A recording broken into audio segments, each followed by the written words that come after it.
एक जादू किसान था। वो गांव में सोने चांदी और हीरे की खेती करता था। गांव के सभी किसान जब जादूगर किसान के खेत में सोने चांदी और हीरे की फसल को देखते तो आश्चर्य में पड़ जाते और सोचते कि खेतों में सोने चांदी और हीरे की फसल कैसे उग सकती है। सभी किसान जादूगर किसान के पास पहुंचते हैं और उससे पूछते हैं, भैया, तुमने अपने खेतों में सोने चांदी और हीरे की फसल कैसे उगा रखी है? क्या हम लोगों के खेतों में भी ये फसल उग सकती है? भाई, खेतों में ये फसल उग तो सकती है, लेकिन कोई ठीक नहीं कि किस खेत में उगेगी और किस खेत में नहीं उगेगी। इसकी कोई गारंटी नहीं है। लेकिन तुम्हारे खेत में तो ये सोने चांदी की फसल उगती है। बस हम सबको भी अपने खेतों में तुम्हारी तरह ही सोने चांदी और हीरे की फसल उगानी है। ठीक है, लेकिन उसके लिए तुम सबको थोड़ा कष्ट उठाना पड़ेगा। हाँ, हम सब तैयार हैं।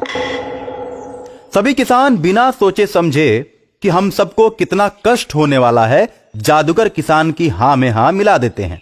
और जादूगर किसान भी ये बात जानता है कि अगर मैंने इनको सोने चांदी और हीरे की खेती करने के लिए कुछ रास्ता नहीं बताया तो ये लोग हमेशा मुझे परेशान करते रहेंगे। ये सोचकर जादूगर किसान उन किसानों से कहता है, देखो भाइयों, जैसा कि मैं तुम सबको पहले ही बता चुका हूं कि इस खेती के काम में तुम लोगों को बहुत कष्ट होने वाला है। अगर अब भी तुम सब तैयार हो तो मैं तुम सबको इस खेती को करने का तरीका बताता हूं। देखो भाइयों, सबसे पहले तो इन फसलों के बीज को लाने के लिए ही तुम्हें परेशानी का सामना करना पड़ेगा। ये बीज तुम्हें समुद्र के बीच में बने एक टापू पर मिलेगा। टापू पर एक छोटा सा मंदिर है, वहीं पर पुजारी इन फसलों की खेती करता है। वो टापू यहां से बहुत ही दूर है। दूसरी बात ये कि बीज भी काफी महंगे हैं। और तीसरी बात, कोई जरूरी नहीं कि बीज बोने के बाद फसल उगी जाए। अगर फसल ना उगी तो समझ लेना कि तुम बर्बाद हो गए। अरे कोई बात नहीं, हम उस टापू पर जरूर जाएंगे। गांव के सभी किसान अपना अपना सामान तैयार करके बस पकड़कर टापू की तरफ चल देते हैं। बस में बैठे बैठे जब उन्हें 2-3 रोज हो जाते हैं तो बस उन्हें समुद्र के किनारे उतार देती है। कुछ दूर आगे जब किसान लोग समुद्र की ओर बढ़ते हैं तो उन्हें समुद्र के बीच में एक टापू दिखाई देता है। वहीं पर एक छोटा सा मंदिर भी है और उसमें एक पुजारी भी दिखाई देता है। टापू पर जाने के लिए वे सभी किसी साधन की खोज में लग जाते हैं। दूर दूर तक कोई भी नाव नजर नहीं आती। वे लोग समुद्र के किनारे बैठकर इंतजार करते हैं कि शायद कोई मल्लाह या नाव इस तरफ चली आए। 2-4 दिन इसी तरह बैठने के बाद एक मल्लाह आता है और उनसे पूछता है, अरे तुम लोग यहाँ पर 4 दिनों से क्यों बैठे हो? क्या परेशानी है तुमको? देखो भाई, हम लोगों को समुद्र के बीच में जो टापू दिखाई दे रहा है ना, वहाँ पर जाना है और फिर उधर से आना भी है। इसलिए हम लोग एक नाव की खोज में लगे हुए हैं। ठीक है, मैं तुम लोगों को पहुँचा दूंगा, लेकिन आने और जाने के लिए एक आदमी का किराया 2000 लगेंगे।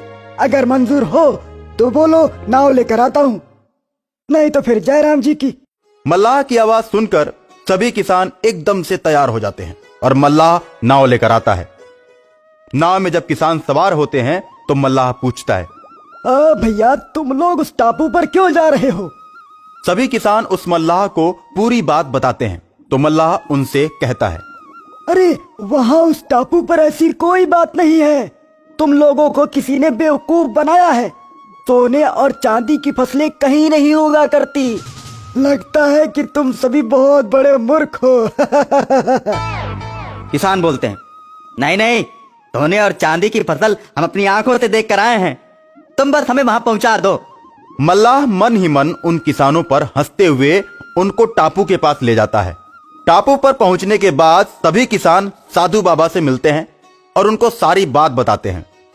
साधु बाबा किसानों की बात को बड़े ही ध्यान पूर्वक सुनते हैं और उसके बाद मुस्कुराते हुए उन सभी से कहते हैं, अरे मूर्खों, तुम्हें ये किसने बता दिया कि इस टापू पर सोने चांदी और हीरे की फसल होती है और वो फसल एक साधु बाबा यानी कि मैं उगाता हूँ।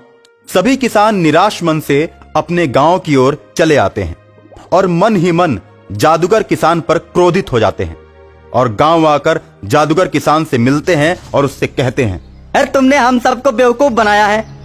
हम सबका इतना पैसा खर्च करवा दिया और उसके बदले हमें कुछ मिला भी नहीं। जादूगर किसान इन सभी की बात को बड़े ध्यान से सुनता है और मन ही मन ये सोचता है कि अब कौन सी पट्टी पढ़ाऊं इनको। मैंने तुम सबको समझाया था ना कि तुम्हें थोड़ा बहुत कष्ट उठाना पड़ेगा, और वो बाबा इतनी जल्दी बीज नहीं देते हैं, तुम्हें उन्हें मनाना पड़ेगा। इस बार पुनः जाओ और उनको मनाओ। भैया एक बार तुम भी साथ चल लो और सोने की फसल का बीज हमको दिलवा दो, तुम्हारी बहुत मेहरबानी होगी। देखो भाइयों, अगर मैं तुम लोगों के साथ जाऊंगा तो मेरी फसल को कोई न कोई चुरा लेगा, मेरा तो बहुत नुकसान हो जाएगा, इसलिए तुम सबको ही जाना पड़ेगा। अगर तुम सब नहीं मानते हो तो मैं तुम सबके साथ चलने के लिए तैयार हूं, लेकिन अगर किसी ने मेरी फसल को चुराया तो उसकी भरपाई तुम सब करोगे। जादूगर किसान की बात सुनकर सभी किसान आपस में बात करते हैं और जादूगर किसान की बात को मान लेते हैं।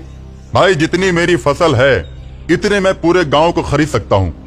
तो चलो, अगर किसी ने मेरी फसल चुराई तो पूरे गांव की जमीन जायदाद मेरी हो जाएगी। बोलो मंजूर? हाँ, मंजूर मंजूर मंजूर। जादूगर किसान सभी किसानों को लेकर चल देता है। समुद्र के किनारे पहुंचकर टापू के बीच में अपनी जादुई नगरी बनाता है। वहां भी सोने, चांदी और हीरे की फसल लहलहा रही होती है। वहां पर जादूगर किसान का ही बैठाया हुआ आदमी रहता है। जादूगर किसान सभी को लेकर उस टापू पर पहुंच जाता है। सभी लोग इस टापू पर सोने, चांदी और हीरे की फसल को लहलहाते हुए देखते हैं। सभी किसान अच्छी रकम देकर उस आदमी से बीज खरीद लेते हैं। जादूगर किसान किसानों को लेकर वापस चल देता है। गांव आने से पहले जादूगर किसान अपनी जादुई फसल को गायब कर देता है और गांव आने के बाद सभी किसानों से कहता है, देखा, मैं कहता था ना मेरी फसल कोई न कोई चुरा लेगा। हो गई ना चोरी। अब तुम लोगों को गांव छोड़कर जाना पड़ेगा। हम लोग शर्त को हार चुके हैं और गांव छोड़कर जा रहे हैं, लेकिन हम लोगों की एक बात मान लो, हम लोग सोने, चांदी और हीरे की खेती करके तुम्हारी कीमत अदा कर देंगे। मैं तुम लोगों को एक मौका और देता हूं, लेकिन इसके बाद गांव को छोड़कर तो जाना ही पड़ेगा। अगर फसल हो गई तो कोई बात नहीं, नहीं तो मेरा लागत खर्च वापस कर देना। सभी किसान सोने, चांदी और हीरे के बीज को कड़ी निगरानी में रखते हैं, लेकिन जादूगर किसान अपने जादू के प्रयोग से उन सभी बीजों को गायब कर देता है और सुबह होते ही सभी किसान उन बीजों को ना देखकर परेशान हो जाते हैं और जादूगर किसान के पास जाते हैं। अरे हम तो लुट गए, बर्बाद हो गए। मैं कुछ नहीं जानता, अब तुम लोगों को गांव छोड़कर जाना ही पड़ेगा।